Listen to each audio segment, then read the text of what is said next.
Hello दोस्तों, आप सभी का स्वागत है हमारे इस वीडियो में एनसीईआरटी साइंस क्लास 8 इन हिंदी में। इसमें हमारा चैप्टर नंबर रहने वाला है 14। इसमें कितना हमारा चैप्टर नंबर 14 रहने वाला है और इसके हम 13 चैप्टर पूरे कंप्लीट करा चुके हैं। उनके अभ्यास प्रश्न भी हमने कंप्लीट करा दिए हैं। तो यहाँ पे हमारा चैप्टर नंबर रहने वाला है 13, जो 14 विद्युत धारा के रासायनिक प्रभाव। विद्युत धारा के रासायनिक प्रभाव चैप्टर नंबर 14। इसमें हम क्या देखेंगे, जो विद्युत धारा के रासायनिक प्रभाव होते हैं वह कैसे होते हैं, चालक कुचालक के बारे में हम पढ़ेंगे और देखेंगे। जो हमारा बल्ब दीप्त होता है कैसे दीप्त होता है और इसके बारे में इस वीडियो में विस्तार से पढ़ेंगे और समझेंगे। देखते हैं हमारा इसमें क्या है, विद्युत धारा को रासायनिक प्रभाव। विद्युत धारा के जो रासायनिक प्रभाव हैं उनके बारे में हम पढ़ेंगे। देखते हैं चालक पदार्थ। चालक पदार्थ कौन से, जो पदार्थ अपने से होकर विद्युत धारा को प्रभावित होने देती है।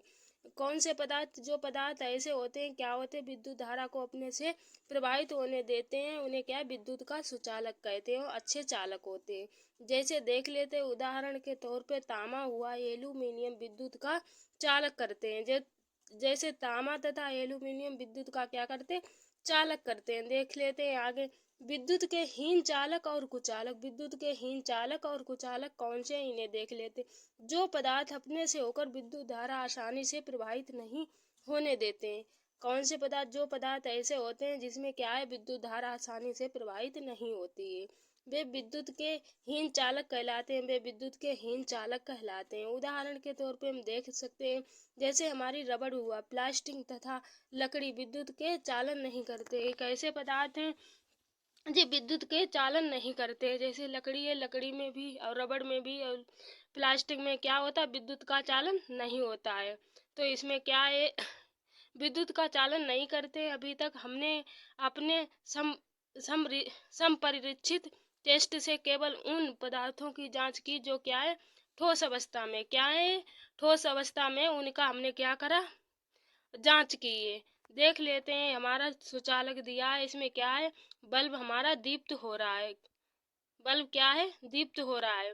क्या द्रव विद्युत चालन करते हैं, जो द्रव हैं क्या विद्युत में चालन करते हैं, उनके बारे में पढ़ेंगे। पहले हम देख लेते हैं हीन चालक। इसमें बल्ब क्या है, दीप्त नहीं हो रहा है, बल्ब नहीं इसमें जल रहा है। ये क्या है, एक संपरीक्षित है, एक संपरीक्षित है। देख लेते हैं इसका क्रियाकलाप। इसका क्रियाकलाप क्या दिया गया, संपरिरक्षित के सिरों को क्षण भर के लिए एक सिरे से दूसरे सिरे से क्या स्पर्श कराइए।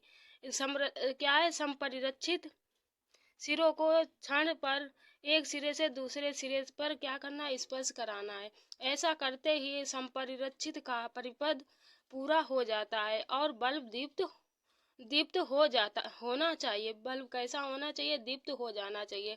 तथापि यदि बल्ब दीप्त नहीं होता है तो इसका अर्थ है कि संपरिरक्षित कार्य नहीं कर रहा है। जो संपरिरक्षित है क्या कर रहा है, कार्य नहीं कर रहा है। अगर बल्ब हमारा दीप्त नहीं हो रहा है, क्या आप इसके संभावित कारण बता सकते हैं। क्या यह संभव है कि तारों के संयोजन शिथिल हो या बल्ब फ्यूज हो गया हो। कैसा हो सकता है, बल्ब हमारा फ्यूज हो सकता है या शिथिल हो सकता है। तो इसी कारण क्या है, बल्ब हमारा प्रज्वलित नहीं हो रहा है। अथवा आपके सेल बेकार हो गए हैं, ऐसा भी हो सकता है, उसके अंदर का सेल बेकार हो गया। जांच कीजिए कि सभी संयोजन कसे हुए हैं या नहीं।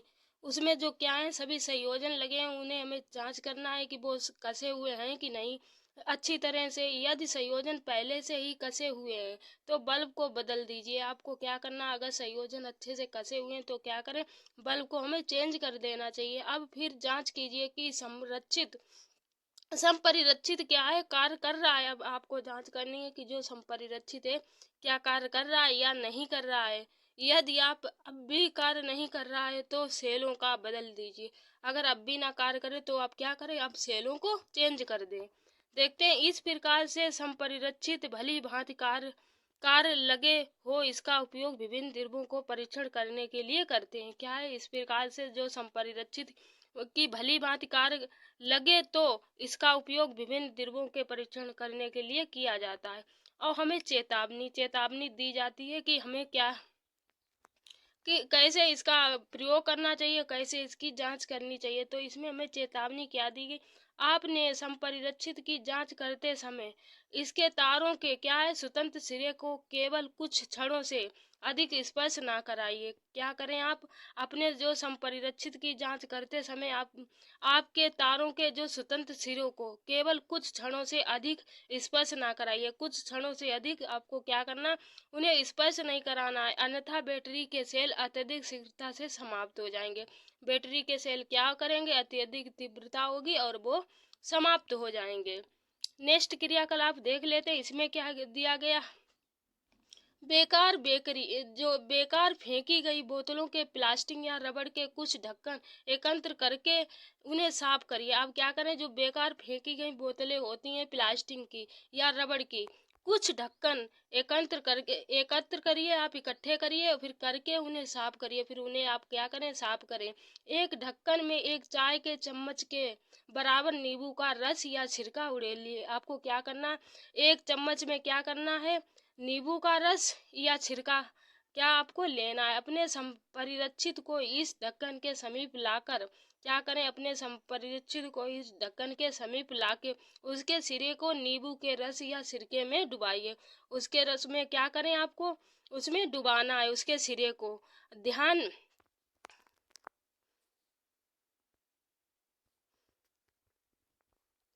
आपको क्या है, ध्यान रखिए कि दोनों सिरे फर्श पर क्या हो, 1 सेंटीमीटर से अधिक दूरी पर ना हो।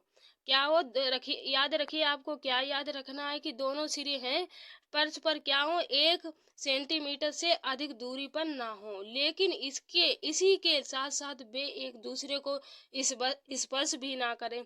इसके साथ साथ आपको और क्या ध्यान रखना चाहिए कि जो दूसरे एक दूसरे को वो क्या करें, स्पर्श भी ना करें। और संपरिरक्षित का बल्ब दीप्त होता है, फिर उसे चेक करिए कि जो संपरिरक्षित का बल्ब है क्या जलने लगा है। क्या नींबू का रस या सिरका विद्युत का चालन करता है। आपको इससे चेक करना है कि नींबू का रस या सिरका क्या कर रहा है, विद्युत का चालक है या कुचालक है। नींबू के रस या सिरके को एक सुचालक या हीन चालक में किस वर्ग में रखेंगे। जो नींबू का रस है और सिरका है उसे आप सुचालक के रूप या चालक के रूप में रखेंगे। अगर आप जांच करते हैं उसमें से विद्युत चालक हो जाता है तो क्या है, हमारा सुचालक है। अगर विद्युत का चालन नहीं कर रहा है तो हमारा क्या है, हीन चालक है। अगर विद्युत का सुचालक कर रहा है तो हमारा चालन है, अगर विद्युत का सुचालक नहीं कर रहा है तो क्या है, सुचालक या हीन चालक है। तो इसमें हम देख सकते हैं इसे जांच करके। तो नींबू के रस अथवा छिलके में विद्युत का चालन परीक्षण करना, नींबू के रस में और क्या छिलके में क्या करना, आपको विद्युत का चालन का परीक्षण करके देखना है। अगर उसमें से क्या है, विद्युत धारा प्रवाहित हो रही है तो आपको तो उसे आप क्या कहेंगे, जो नींबू का रस है और छिलका है क्या है, विद्युत का चालक है। अगर उसमें से धारा प्रवाहित नहीं, विद्युत धारा प्रवाहित नहीं हो रही हो तो आप क्या कहेंगे, विद्युत का कुचालक है या हीन चालक है। अब आगे देखते हैं जब संपीड़ित के दौरान क्या है, जब संपीड़ित के दौरान सिरे के बीच का द्रव अपने से विद्युत धारा को प्रवाहित होने देता है। जब क्या करता है, जब संपीड़ित के दोनों सिरों के बीच का द्रव अपने से विद्युत धारा को प्रवाहित होने देता है तो संपरिरक्षित का परिपथ पूरा हो जाता है। तो क्या होता है, जो संपरिरक्षित होता है उसका परिपथ क्या हो जाता है, पूरा हो जाता है। परिपथ में विद्युत धारा प्रवाहित होती है और परिपथ में क्या होता है, विद्युत धारा प्रवाहित होती तथा बल्ब दीप्त हो जाता है। और बल्ब कैसा हो जाता है, बल्ब जलने लगता है। जब कोई द्रव विद्युत धारा अपने से प्रवाहित नहीं होने देती है, क्या करती है, जब कोई द्रव होता है वह विद्युत धारा को अपने से प्रवाहित नहीं होने देता है तो संपरिरक्षित का परिपथ पूरा नहीं होता।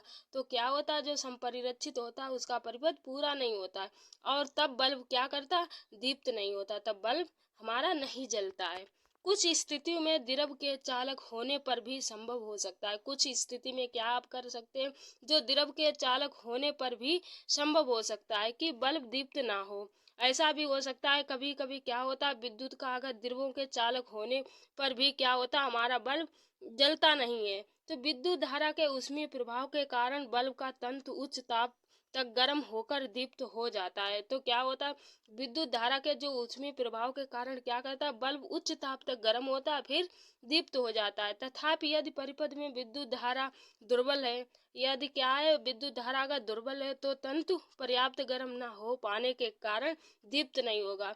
अगर विद्युत धारा कैसी है, दुर्बल है, तो क्या है, तंतु पर्याप्त गर्म नहीं होता तो क्या है, हमारा बल्ब दीप्त नहीं होता है। यद्यपि कोई पदार्थ विद्युत का चालन कर सकता है, यदि क्या है, कोई पदार्थ अगर विद्युत का चालन कर सकता है यहाँ, परंतु संभव है कि वह धातु की भांति आसानी से विद्युत का चालन कर पाता है। क्या है वो, परंतु एक संभव है कि वह धातु की भांति क्या करता है, आसानी से विद्युत का चालन नहीं कर पाता है, जिसके कारण संपरिरक्षित का परिपथ तो पूरा हो जाता है। जिसके कारण क्या करता है, जो संपरिरक्षित होता है उसका परिपथ तो पूरा हो जाता है, लेकिन फिर भी इसमें प्रवाहित विद्युत धारा बल्ब को दीप्त करने के लिए दुर्बल हो जाती है। क्या होता है, जो उसमें धारा प्रवाहित हो रही है तो बल्ब को दीप्त करने के लिए कैसी दुर्बल पड़ जाती है, कमजोर पड़ जाती है। तो इसमें देख लेते हैं, एक अन्य संपरिरक्षित बनाने के लिए आप विद्युत धारा के किसी अन्य प्रभाव का उपयोग कर सकते हैं। जब किसी तार में विद्युत धारा प्रवाहित होती है तो उसके पास रखी चुंबकीय सुई पर क्या प्रभाव पड़ता है। विद्युत धारा को बहुत दुर्बल होने पर भी चुंबकीय सुई में विक्षेप देखा जा सकता है। अब हम देख लेते हैं इसमें, जो हमारा संपरिरक्षित में विद्युत बल्ब के स्थान पर एलईडी प्रकाश उत्सर्जक डायोड क्या है, प्रकाश उत्सर्जक डायोड दिया है, तो इसका उपयोग कर सकते हैं, इसका उपयोग कर सकते हैं। तो एलईडी दुर्बल विद्युत धारा प्रवाहित करने पर दीप्त होता है। एलईडी क्या है, दुर्बल विद्युत धारा प्रवाहित करने पर दीप्त होती है। इसमें क्या है, एलईडी के साथ दो तार जुड़े होते, जो एलईडी होती है इसके साथ क्या होते हैं, दो तार जुड़े होते। इन तारों को लीडर्स कहते हैं, इन तारों को क्या कहते हैं, लीडर्स कहते हैं। एक तार दूसरे की अपेक्षा थोड़ा लंबा होता है, एक तार क्या करता है, दूसरे की अपेक्षा देख सकते हैं इसमें क्या थोड़ा लंबा होता है। याद रखिए कि एलईडी को किसी परिपथ से जोड़ते समय उसके लंबे तार को सदैव बैटरी के धन टर्मिनल से क्या है, जो धन जो क्या है, धन पॉजिटिव वाले से क्या हमें जोड़ना है, और छोटे तार को हमें बैटरी के ऋण टर्मिनल से जोड़ते हैं। तो आप देख सकते हैं, एक सिरा इसका छोटा एक बड़ा है, जो हमारा बड़ा सिरा है उसे किससे हम जोड़ते हैं, धन टर्मिनल से, और जो हमारा छोटा सिरा है उसे क्या ऋण टर्मिनल से हम जोड़ते हैं। तब हमारा क्या होता है, बल्ब दीप्त होता है। तो इसमें हम देख सकते हैं कुछ क्रियाकलाप है, इसे देख सकते हैं। इसे कर माचिस की खाली डिब्बी से एक ट्रक निकालिए। माचिस की आप क्या करें, एक खाली डिब्बी लें और उसमें से ट्रे निकालिए। ट्रे पर चित्र से दर्शाइए, जो ट्रे इसके अंदर होती है उसे क्या करें, आपको चित्र से दर्शाइए अनुसार एक विद्युत तार के कुछ फेरे लपेटिए। ट्रे के भीतर एक छोटी चुंबकीय सुई रखिए। ट्रे के अंदर क्या रखिए, छोटी चुंबकीय सुई रखिए, आप इसमें देख सकते हो। अब तार के एक स्वतंत्र सिरे को बैटरी के टर्मिनल से जोड़िए, तार के दूसरे सिरे को स्वतंत्र छोड़ दीजिए। तार का एक दूसरा टुकड़ा लेकर बैटरी के दूसरे टर्मिनल से क्या करें, आप जोड़ दें। तो इसमें देख सकते हैं एक अन्य संपरिरक्षित लिया गया है। इसमें क्या है, माचिस का जो माचिस है उसका क्या लिया गया, डिब्बी है, उसकी भीतर की जो ट्रे ली गई है उसे खाली करके उसमें से क्या कर रहा है कि एक ट्रे लिए, एक तार के कुछ फेरे लपेटे, उसमें तार के कुछ क्या कर रहे, फेरे लपेट लिए, और ट्रे के एक छोटी सी चुंबकीय सुई रखी है। ट्रे के अंदर क्या है, एक छोटी सी चुम्बक सुई रखी है। और फिर एक स्वतंत्र सिरे को बैटरी के टर्मिनल सिरे से जोड़ दिया गया है, और फिर क्या है, स्वतंत्र जो तार का एक दूसरा टुकड़ा है उसे बैटरी के दूसरे टर्मिनल से जोड़ दिया गया है। तो इसमें आप देख सकते हो, दोनों तारों के स्वतंत्र सिरों को क्षण मात्र के लिए एक दूसरे से स्पर्श कराइए। आपको क्या करना है, दोनों जो तारों के स्वतंत्र सिरे हैं उनको क्या करने, क्षण मात्र के लिए एक दूसरे से स्पर्श कराइए। चुंबकीय सुई को तुरंत विक्षेप दिखाना चाहिए, चुंबकीय सुई को क्या करना चाहिए, तुरंत विक्षेप दिखाना चाहिए। आपका तार के दो स्वतंत्र सिरे पर संपरिरक्षित तैयार हैं। अब इस संपरिरक्षित का उपयोग करके क्रियाकलाप को दर्शाइए, क्या है, दोहराइए। आपको क्या करना है, इस क्रियाकलाप को दोहराना है। क्या संपरिरक्षित के स्वतंत्र सिरों को नींबू के रस से डुबाते हैं। आपको क्या करना, जो संपरिरक्षित है उसे स्वतंत्र, उसका जो सिरा स्वतंत्र है उसे क्या करें, नींबू के रस में डुबाते ही आपको चुंबकीय सुई में विक्षेप दिखाई देता है। आपको क्या, जो चुंबकीय सुई होती है उसमें विक्षेप दिखाई देता है। संपरिरक्षित के सिरों को नींबू के रस से बाहर बाहर निकालिए। जो क्या है, संपरिरक्षित के सिरे को नींबू के रस से बाहर निकालना है। उन्हें पानी में डुबाइए और पोंछ कर सुखाइए। उन्हें पानी में डुबाना है और पोंछ कर सुखाना है। इस क्रियाकलाप को अन्य द्रव्यों जैसे टोंटी का पानी, वनस्पति तेल, दूध, शहद आदि के साथ दोहराइए। प्रत्येक द्रव का परीक्षण करने के पश्चात संपरिरक्षित के सिरे को जल में धोकर तथा पोंछ कर सुखाना आवश्यक। याद रखें, क्या है, उन्हें संपरिरक्षित के जो सिरे हैं उन्हें जल में धो लें और फिर क्या करें, उन्हें अच्छे से सुखा लेना चाहिए। अच्छे से सुखा के पोंछ के क्या करना, यूज करना चाहिए। तो याद आपको रखना होगा, प्रत्येक स्थिति में देखिए कि चुंबकीय सिरे विक्षेप दर्शाते हैं अथवा नहीं। तो आपको ये क्रियाकलाप करके याद रखना है। तो इसमें हम देख लेते हैं, इसमें हमारा एक दिया गया है जो सुचालकहीन और चालक द्रव दिए गए हैं। तो इसमें हम देख लेते हैं कि किसमें से विद्युत धारा प्रवाहित, कौन विद्युत का चालक है, कौन हीन चालक है। तो इसमें देख लेते हैं। तो इसमें क्या है, नींबू का रस। नींबू का रस क्या है, चुंबकीय सुई विक्षेप दर्शाता है। क्या है, चुंबकीय सुई का विक्षेप दर्शाता है। तो क्या है, इसमें लिखेंगे हाँ। और सुचालक है, हीन चालक है, तो क्या लिखेंगे, अच्छा चालक है। नेक्स्ट देखते हैं सिरका। हमारा सिरका दिया गया, इसमें क्या है, चुंबकीय सुई विक्षेप दर्शाता है। हाँ, ये तो हमने क्रियाकलाप करा था, उसमें देखा था कि ये चुंबकीय सुई विक्षेप दर्शाता है। तो इसमें क्या लिखेंगे, हाँ। और ये क्या सुचालक है, हीन चालक है, तो ये अच्छा चालक है। देखते हैं टोंटी का पानी। जो टोंटी का पानी है वह कैसा होता है, तो क्या है, चुंबकीय सुई विक्षेप विक्षेप को क्या करता है, दर्शाता है। और क्या है, अच्छा चालक भी है। देख लेते हैं जो वनस्पति तेल है। वनस्पति तेल क्या है, ये चुंबकीय सुई विक्षेप दर्शाता है, नहीं दर्शाती है। तो इसमें क्या है, नहीं, इसमें लिखेंगे। और आगे क्या लिखेंगे, सुचालक हीन चालक है, या सुचालक है या हीन चालक है। तो कैसा होगा, जो हमारा वनस्पति तेल होगा वह हीन चालक होगा, उसमें से विद्युत धारा प्रवाहित नहीं होगी। तो देख लेते हैं नेक्स्ट, जो हमारा 5 दिया है, दूध। दूध क्या है, हमारा चुंबकीय सुई विक्षेप दर्शाता है। तो क्या लिखेंगे, हाँ, दर्शाता है। और नेक्स्ट में क्या लिखेंगे, ये सुचालक या हीन चालक है, तो क्या लिखेंगे, सुचालक है। देखते हैं नेक्स्ट हमारा क्या दिया गया, शहद दिया गया। शहद क्या है, चुंबकीय सुई विक्षेप दर्शाता है। तो इसमें क्या लिखेंगे, नहीं। जो हमारा शहद होता है ये चुंबकीय विक्षेप को नहीं दर्शाती है। तो क्या है, नेक्स्ट में क्या लिखेंगे, सुचालक या हीन चालक है, तो हमारा क्या होगा, ये सुचालक होगा। तो ऐसे हम और भी लिख सकते हैं, देख सकते हैं कौन से हमारे विद्युत के सुचालक होते हैं, कौन से कुचालक होते हैं। इनके बारे में आप पढ़ सकते हो विस्तार से। आगे देखते हैं कुछ द्रव क्या होते हैं, विद्युत के सुचालक होते हैं तथा कुछ हीन चालक होते हैं। कुछ कैसे होते हैं, जो कुछ द्रव क्या होते हैं, विद्युत के सुचालक होते हैं, कुछ हीन चालक होते हैं। वास्तव में विशेष परिस्थिति में अधिकांश पदार्थ विद्युत धारा का चालन तथा विद्युत रोधी के रूप में वर्गीकृत करने की अपेक्षा अच्छे चालक होते या सुचालक होते तथा हीन चालकों के रूप में वर्गीकृत करने की अधिक मान्यता दी जाती है। जो हमारा अशुद्ध जल है, उसका हम परीक्षण करके यहाँ पे देखते हैं। हमने क्या, टोंटी के पानी का परीक्षण कर लिया है। जो हमारा टोंटी का पानी दिया गया था उसका हमने परीक्षण कर लिया है। वह क्या है, विद्युत का चालन क्या करता है, विद्युत का चालन करता है, वह हमारा अच्छा चालक है। अब हम क्या करते हैं, जो अशुद्ध जल है उसका हम क्या कर रहे हैं, करके उसका क्रियाकलाप करके देख लेते हैं। हमारे अशुद्ध जल का परीक्षण करते हैं। देखते हैं इसका परीक्षण। एक स्वच्छ एवं सूखे प्लास्टिक या रबड़ के ढक्कन से लगभग 2 चाय के चम्मच के बराबर अशुद्ध जल लीजिए। जो अशुद्ध जल है आपको क्या करना है, 2 चाय के चम्मच के बराबर आपको अशुद्ध जल लेना है। आप अशुद्ध जल को अपने विद्यालय की प्रयोगशाला से प्राप्त कर सकते हैं।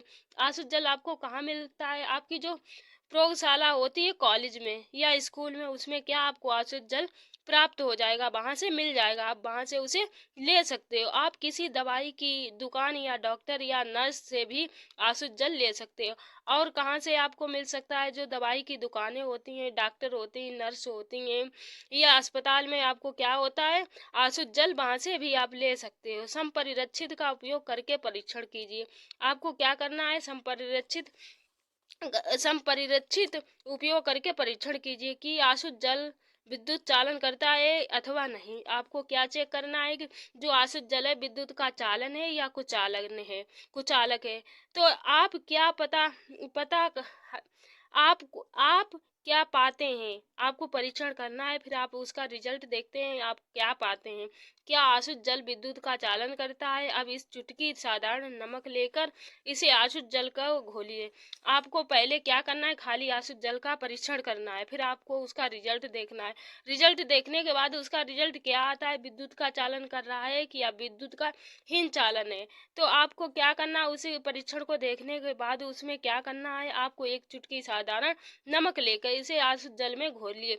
जो जल का आपने परीक्षण किया उसमें आपको एक चुटकी नमक लेना है, जो हमारा साल्ट होता है NaCl, उसे आपको लेना है और उसे आपको क्या करना है? उस आशुद्ध जल में घोल देना है। फिर अपने परीक्षण कीजिए। इस बार आपको क्या निष्कर्ष, फिर आपको चेक करना है कि इसमें से हमारा निष्कर्ष क्या निकला। देख लेते हैं। जब हम आशुद्ध जल में नमक का घोल प्राप्त करते हैं, जब हम क्या करते हैं, जो आशुद्ध जल होता है उसमें नमक का घोल प्राप्त करते हैं, विद्युत का अच्छा चालक होता है। ये कैसा होता है? विद्युत का अच्छा चालक होता है। जो जल हमें नलों या हेड पंपों, कुओं, तालाबों आदि से प्राप्त होता है। ऐसा जल क्या है? जो हमें जल क्या होता है? नल, जो नल होते हैं, हेड पंप होते हैं, कुएं होते हैं, तालाब होते हैं, आदि से प्राप्त होता है। ये हमारा कैसा होता है? शुद्ध नहीं होता है, हमारा अशुद्ध जल होता है। इसमें क्या अनेक लवण घुले हो सकते हैं, इसमें अनेक लवण घुले हो सकते हैं। खनिज लवणों की थोड़ी मात्रा इसमें प्राकृतिक रूप से विद्यमान होती है। इसमें क्या है? खनिज लवणों की जो थोड़ी मात्रा होती है इनमें प्राकृतिक रूप से ही विद्यमान होती है, इसीलिए जल विद्युत का सुचालक होता है। इसके विपरीत आशुद्ध जल लवणों में मुक्त होने के कारण हीन चालक होता है। देखते हैं नेक्स्ट हमारा क्या दिया गया। जब हम जल में थोड़ी मात्रा प्राकृतिक रूप से ही विद्यमान खनिज लवण या स्वास्थ्य के लिए लाभदायक होती है। क्या है? जो लवण जो हमारा जल में होता है वह स्वास्थ्य के लिए, अगर थोड़ी मात्रा लवण की जल में है तो क्या है? वह स्वास्थ्य के लिए लाभदायक होते हैं। परंतु ये लवण जल की चालक बना देते हैं, परंतु ये क्या करते हैं? जो लवण जल को चालक बना देते हैं। इसीलिए हमें विद्युत संयंत्रों का क्या उपयोग कभी भी गीले हाथों से अथवा गीले फर्श पर खड़े होकर नहीं करना चाहिए। देख लेते हैं। जब हम साधारण नमक को अशुद्ध जल में घोला जाता है तो हमें क्या है? उसे अच्छा चालक बना देता है। तो क्या करता है? वह उसे अच्छा चालक बना देता है, वह विद्युत का अच्छा चालक हो जाता है। नेक्स्ट देख लेते हैं। इसमें हमें चेतावनी भी दी गई। चेतावनी में क्या? अगले क्रियाकलाप को केवल अपने अध्यापक या माता पिता, अभिभावक अथवा किसी वयस्क व्यक्ति को देख रेख में करिए, क्योंकि इसमें अम्ल का प्रयोग सम्मिलित है। क्या करना है? अपने जो आपको अगला क्रियाकलाप करना है, अपने आसपास देख लेना है, माता पिता, अभिभावक या वयस्क व्यक्ति को देखकर करिए, क्योंकि इसमें अम्ल का प्रयोग आप कर रहे हैं। क्रियाकलाप: बोतलों के प्लास्टिक व रबड़ के 3 स्वच्छ ढक्कन लीजिए। प्रत्येक लगभग 2 चाय के चम्मच के बराबर अशुद्ध जल भरिए। एक ढक्कन के अशुद्ध जल में कुछ बूंदे नींबू के रस या तनु हाइड्रोक्लोरिक अम्ल को मिलाइए। अब दूसरे ढक्कन को अशुद्ध जल में कास्टिक सोडा या पोटेशियम आयोडाइड जैसे क्षारक की कुछ बूंदें मिलाइए। तीसरे ढक्कन के अशुद्ध जल में थोड़ी सी चीनी डालकर घोलिए। परीक्षण कीजिए कि इन विलयनों में से कौन सा विलयन विद्युत का चालन करता है और कौन सा विद्युत का चालन नहीं करता। आपको इसका परिणाम प्राप्त करना है। तो इसमें देख लेते हैं। विद्युत चालन करने पर अधिकांश द्रव क्या करते हैं? विद्युत चालन करने पर अधिकांश द्रव अम्ल या क्षार या लवणों के विलायन होते हैं। तो आज हमारा क्या है, यहाँ पे चैप्टर, यहाँ पे हमने जो फर्स्ट पार्ट में यहाँ तक पढ़ा दिया। कल हम आपको नेक्स्ट वीडियो में कहाँ पे कराएंगे? विद्युत धारा के रासायनिक प्रभाव के बारे में आपको विस्तार से पढ़ाऊंगी। तो यहाँ तक हमारा यहाँ पे वीडियो समाप्त होता है। हम नेक्स्ट वीडियो में आपको विद्युत धारा के रासायनिक प्रभाव को पढ़ाएंगे। फिर लास्ट वीडियो में नेक्स्ट वीडियो और आएगा, उसमें हम क्या करेंगे, आपको अभ्यास प्रश्न कराएंगे। ऐसे ही धीरे धीरे करके हम आपको सारी NCERT जो हमारी 8th क्लास के उसे करा देंगे। फिर हम आपको इसके बाद 6th क्लास 7th क्लास और 9th 10th और उसके बाद हम आपको मैथ भी कराएंगे जो NCERT की है। तो हम आपको धीरे धीरे दोनों सब्जेक्ट यहाँ इस चैनल पर कंप्लीट कराने वाली हूँ। तो आप हमारे चैनल पर बने रहिए, आपको यहाँ पे सारी NCERT मैथ और साइंस की कंप्लीट मिलने वाली है। तो इसमें हमारा यहाँ पे वीडियो भी समाप्त होता है। कल हम कहाँ से पढ़ेंगे, विद्युत धारा के रासायनिक प्रभाव।